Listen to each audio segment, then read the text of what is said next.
I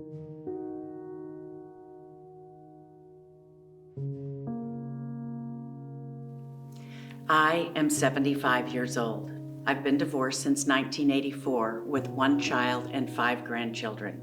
I've lived in several Texas towns, also in Hawaii, California, Colorado, and France.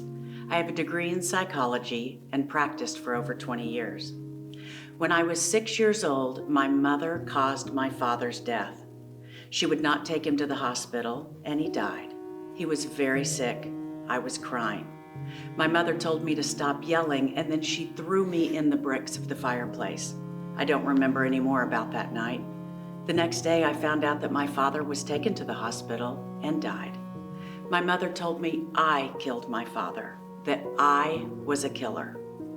A year later, we moved to Austin, where my mother's family helped her find a job running 2 boarding houses for male students near the University of Texas. I was 7 years old.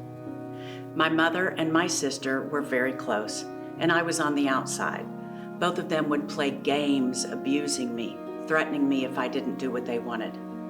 My sister would come into the bathroom when I was taking a bath and stare at me. She would talk about my body and what she would do to me. Meanwhile, my mother tormented me. Once she walked out of our bedroom and pushed the bookcase across my bed on top of me. During junior high, I had 2 years of my mother not on me so much because she was sick.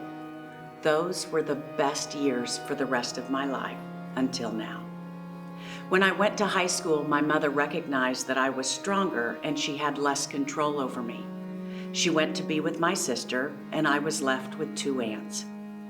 I was alone in a house full of college boys, by myself sometimes. One night when I was already in bed, I was attacked by 3 college boys. They pulled me out of my bed and into the living room. 2 of the boys were drunk, and they raped me. The other boy was older and told the other boys to leave.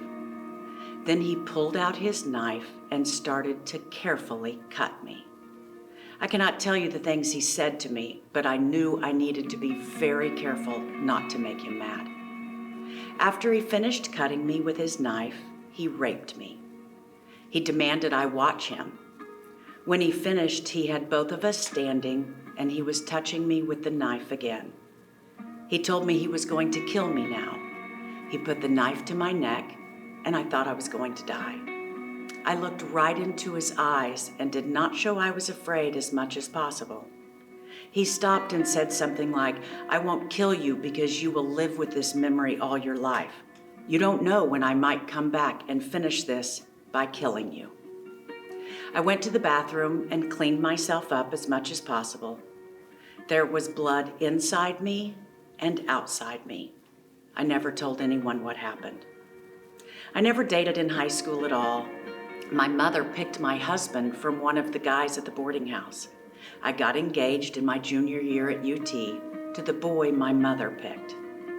When my mother died from cancer, I thought I was finished dealing with a horrible mother. But no, now started the husband who was like my mother. After many years, the psychologist I saw told me my husband was a sociopath and I needed to divorce him. Later, at a university in California, I was given an internship to work with sex offenders.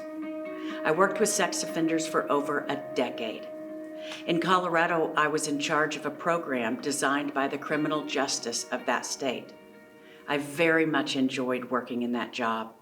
I understand the mind of criminals because of my mother, ex-husband, and my long-time work with offenders. Years passed and I began working on my emotional problems. I remembered I had been raped, but not what happened. 2.5 years of being in the group that 1 in 3 started, I am healing. Finding that I have complex trauma and PTSD has turned my life around, and I am in charge. I would like to help others who have been sexually abused. Sex abuse can ruin the lives of children and adults. Sex abuse affects the families and friends of the victims. Sex offenders are real, and the damage they do is real.